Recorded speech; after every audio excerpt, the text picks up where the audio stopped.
Chers amis, bravo à tous. C'est grâce à vous tous qu'aujourd'hui, on peut afficher clairement à Bruxelles notre total support à l'État d'Israël. Chazak!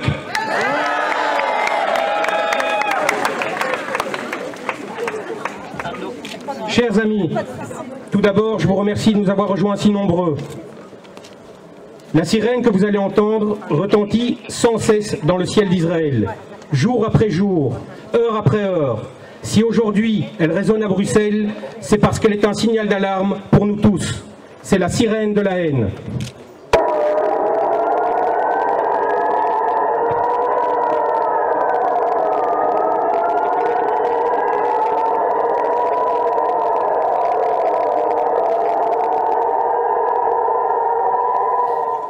Nous sommes réunis ce dimanche pour proclamer notre solidarité avec le peuple d'Israël. Qu'il sache qu'il peut compter aujourd'hui et à jamais sur notre soutien indéfectible.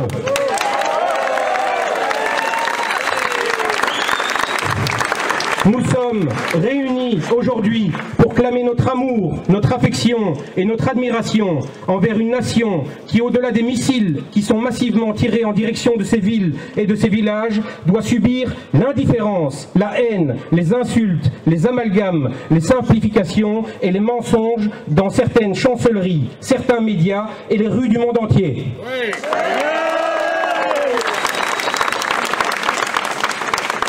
Nous sommes présents aujourd'hui pour signifier au monde que le malheur qui s'abat sur les populations civiles palestiniennes est le fruit de la folie meurtrière des islamistes qu'ils ont élus à leur tête, le Hamas.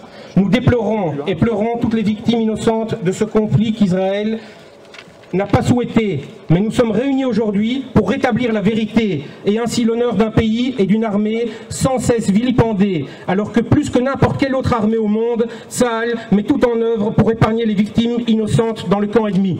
Bravo!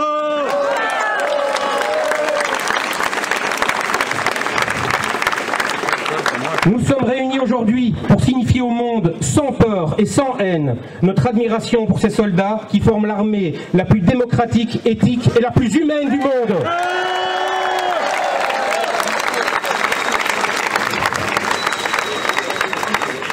Israël bénéficie d'une supériorité militaire qui lui permettrait de minimiser au maximum les pertes en son sein.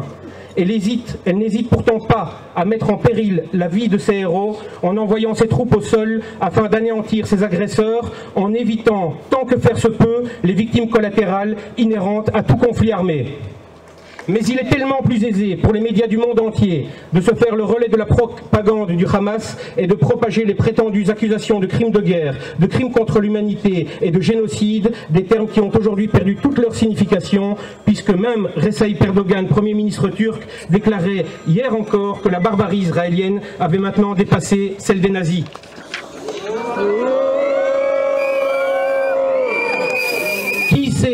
Qui sait aujourd'hui qu'Israël continue à fournir eau, électricité aux populations de Gaza, qu'elle continue à assurer le transit de l'aide humanitaire au travers des points de passage de Erez et Keren Shalom, bombardés tous les jours par les tirs de mortier de la milice islamiste, et que Tsahal a mis en place un hôpital de campagne, bombardé encore il y a 3 jours, où sont pourtant soignés tous les jours des blessés des 2 camps. Israël doit faire face à un ennemi qui, au contraire, se cache au sein de sa population civile pour protéger ses terroristes, son arsenal, ses tunnels et ses rampes de lance-missiles. Un ennemi pour qui chaque photo d'enfant mort est un trophée présenté à la face du monde. Un ennemi dont l'objectif proclamé n'est pas la défense de Gaza ou du peuple palestinien, mais l'éradication pure et simple de l'État d'Israël et l'épuration ethnique de la région. Un ennemi qui a, dès le premier jour du conflit, rejeté à l'inverse d'Israël toute proposition de cessez-le-feu.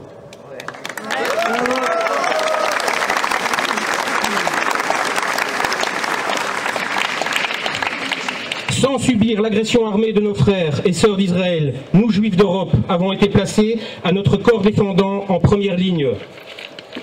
L'exportation du conflit israélo-palestinien n'est certes pas une nouveauté.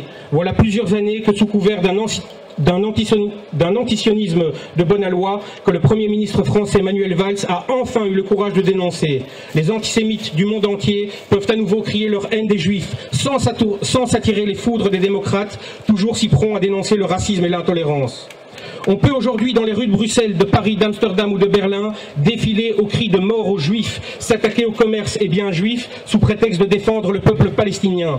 Oh, certains de nos politiques condamnent ces propos et ces actes d'une soi-disant minorité, mais cela ne les empêche pas de se trouver en tête de cortège dans une démarche honteusement clientéliste. Certains revendiquent fièrement leur antisionisme, affirmant que leur devoir est de se placer dans le camp des plus faibles, des opprimés et des victimes.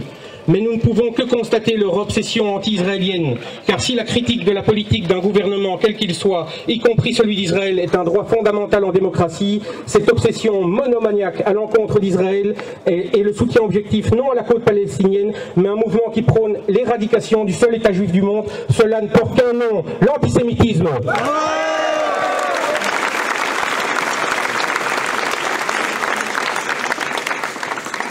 En effet, où étaient et où sont nos valeureux manifestants qui envahissent nos rues lorsque des innocents se font massacrer, non par centaines, non par milliers, mais par centaines de milliers, en Syrie, en Afrique centrale, au Sud-Soudan ou sur tant d'autres zones de conflit à travers le globe?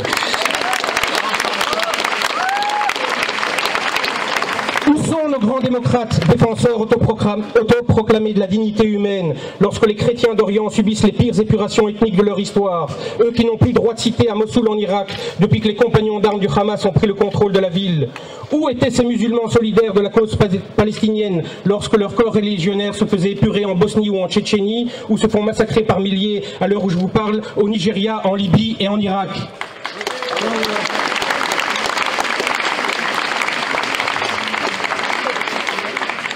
Avant de s'occuper du problème du Moyen-Orient, ne serions-nous pas en droit, en tant que citoyens belges, d'attendre de nos dirigeants qu'ils s'attellent d'abord à combattre la recrudescence de l'antisémitisme, ici et maintenant? Ne serait-il pas normal qu'avant d'exiger le renvoi de l'ambassadeur d'Israël, Écolo s'inquiète du fait que les commerçants musulmans en Belgique interdisent l'accès de leurs établissements aux juifs alors que les chiens y sont les bienvenus?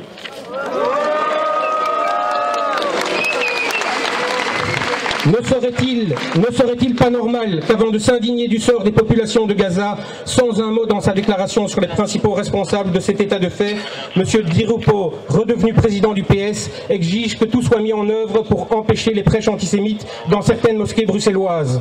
Ne serait-il pas normal qu'avant de vouloir jouer un rôle dans la résolution diplomatique d'un conflit qui se déroule à des milliers de kilomètres, notre gouvernement ne s'interroge pas plutôt sur les mesures à prendre pour que les juifs puissent encore aujourd'hui se promener en rue avec une kippa sur la tête ou une étoile de David autour du cou sans crainte d'être agressés verbalement ou physiquement, et que nos enfants puissent fréquenter les écoles juives ou les mouvements de jeunesse sans qu'ils doivent être protégés par des escadrons de police?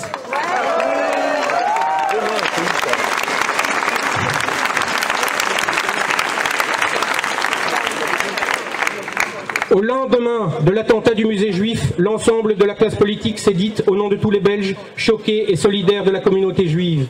Mais il n'aura fallu que 2 mois pour constater que cette solidarité n'était que façade, puisque dès qu'il s'agit de s'attaquer aux racines du mal, certains de nos politiques sont à nouveau retournés aux abonnés absents et à leurs errements coupables, et notre communauté se sent à nouveau abandonnée à son sort. Pendant que va retentir cette seconde sirène, je vous demande à tous 1 minute de silence et de recueillement. Pendant ces quelques instants, chacun pensera à la raison pour laquelle il a tenu à venir, à participer à ce rassemblement. L'essentiel, c'est qu'il soit venu, qu'il ne soit pas resté chez lui par indifférence ou manque de courage, qu'il ait décidé d'exprimer sa peine plutôt que sa rancœur, et que comme le peuple d'Israël et ses soldats, il aspire à préserver ses valeurs et sa dignité envers et contre toutes les sirènes de la haine.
Mes amis, nous nous sommes réunis aujourd'hui pour signifier haut et fort à tous les ennemis d'Israël et du peuple juif que malgré leur nombre, leur haine et leur violence, nous ne nous tairons jamais, nous ne nous cacherons jamais, nous ne capitulerons jamais, nous resterons unis et fiers de notre appartenance, nous ne baisserons jamais l'échine et continuerons à affirmer notre sionisme et notre soutien à Israël dans la joie, la tolérance et une quête incessante de paix.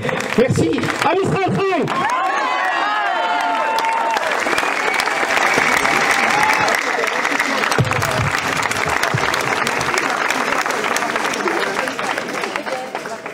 Waouh!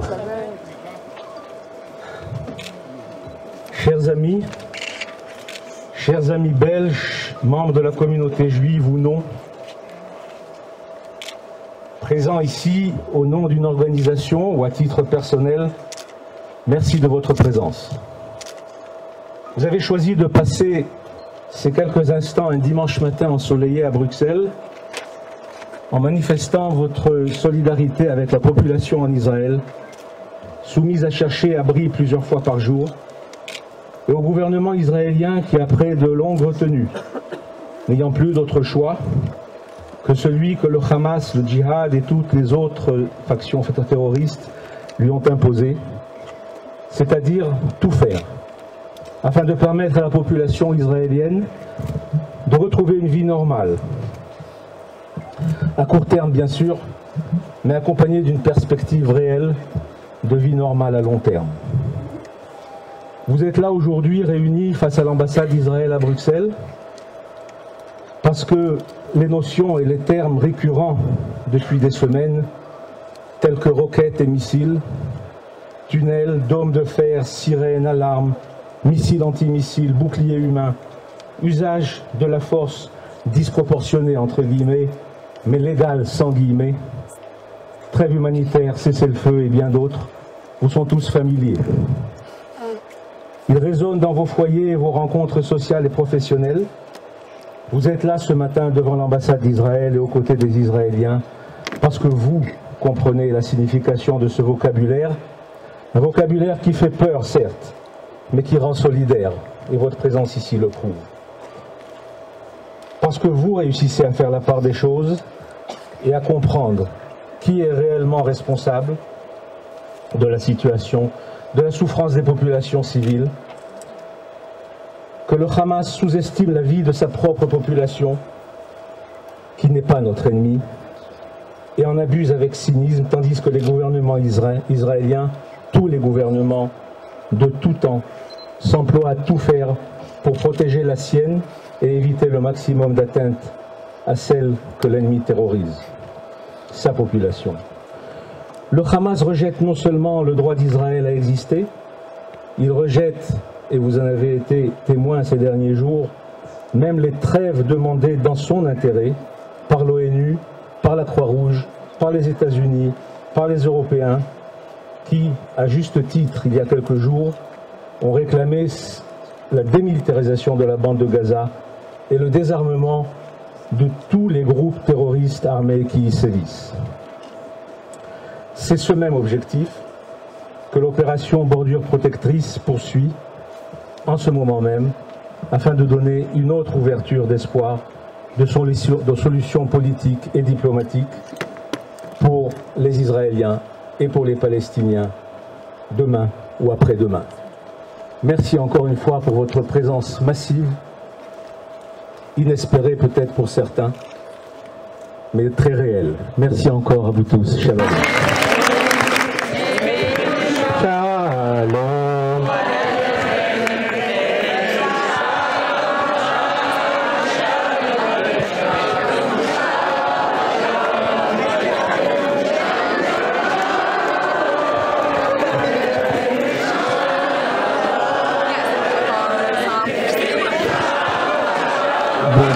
Soldats qui sont tombés depuis le début de ce conflit et également aux 3 civils qui ont perdu la vie depuis le début de l'opération Bordure Protectrice. La première bougie ne va pas être allumée par l'ambassadeur, la deuxième bougie le sera. La première bougie va être allumée par l'oncle du premier soldat qui est décédé dans ce conflit Philo Chichura.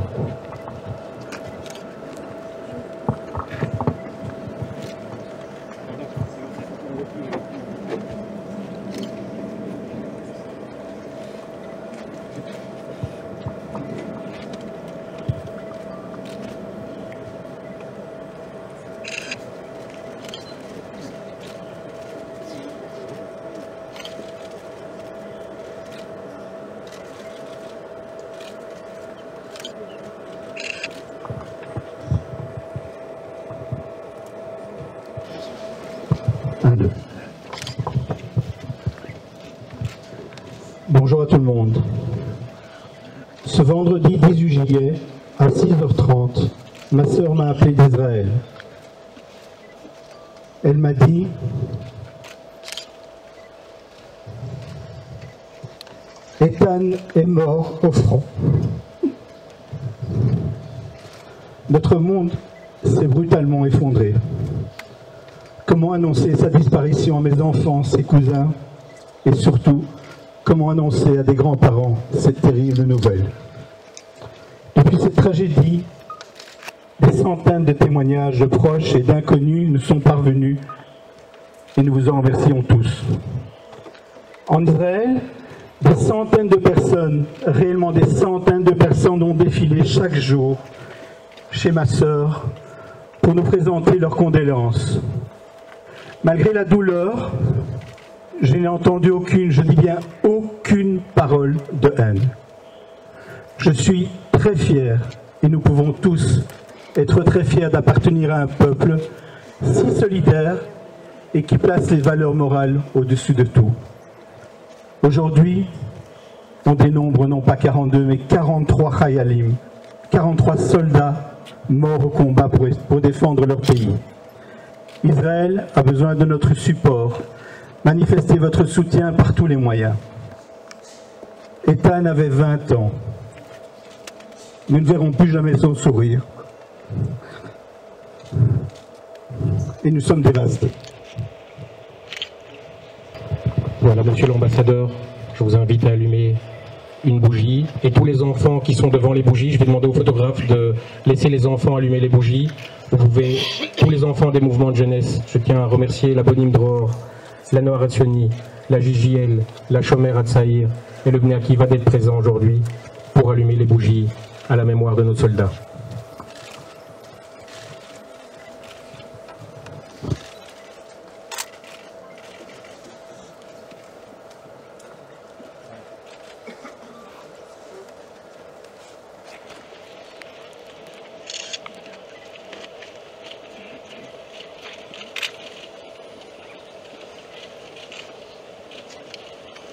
Les enfants, vous pouvez commencer à allumer les bougies.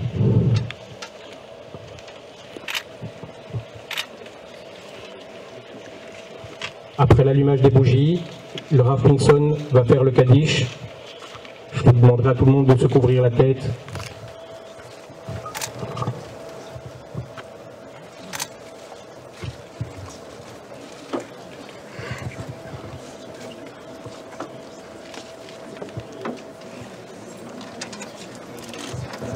אל מלא רחמים, שוכן במרומים, המצא מנוחה נכונה, תחת כנפי השכינה. במעלות קדושים מתוארים,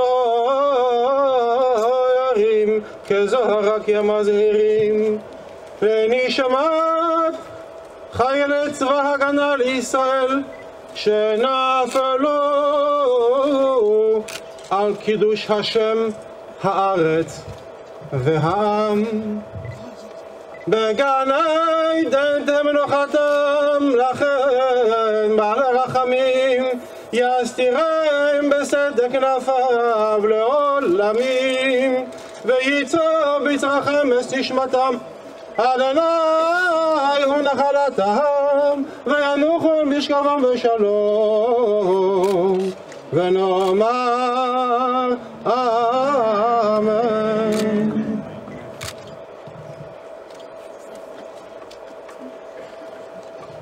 יסגדל ויסקדש שמי רבה ועל מה דברה חירותי והמלך מלכותי ויעצמה פורקנה ויקרב משיחי וחייכון וביומכון ובחי לכל בית ישראל בעגלה ובזמן קריב ואמרו אמן. יהי שמי רבה מברך לעולם ולעולמיה יסברה וישתבח ויספעה ויסרומה ויתנשא ויסעדה ויסלל ויסלל שמי דקודשה ברכו לעילה מן כל ברכתה ושרתה ושברתה ונחמתה דמרם בעלמה ואמרו אמן. יהי שלמה רבה מן שמיה וחיים טובים עלינו והכל ישראל ואמרו אמן. עושה שלום במרומיו הוא יעשה שלום עלינו ועל כל עמו ישראל ואמרו אמן. יעשה שלום, יעשה שלום, שלום עלינו ועל כל ישראל יעשה שלום, יעשה שלום, שלום עלינו ועל כל ישראל יעשה שלום, יעשה שלום, שלום עלינו. Le commissaire Vanès, qui nous a apporté son full support aujourd'hui. Je vous remercierai, quand vous partez, de remercier les agents de police qui sont ici pour assurer notre sécurité. Et je n'oublie pas bien entendu nos anges gardiens qui sont là et qui veillent toujours là sur nous. Merci Yobu. Et je voudrais aussi remercier M. Armand de Decker qui nous a autorisé officiellement à faire ce rassemblement. Voilà. Notre Belgique, ô mère chérie, à toi notre cœur, à toi nos bras, à toi notre sang, ô patrie, nous le jurons tous, tu vivras, toujours grande et belle, et ton invincible unité aura pour devise immortelle le roi, la loi, la liberté, aura pour devise immortelle.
Am Israël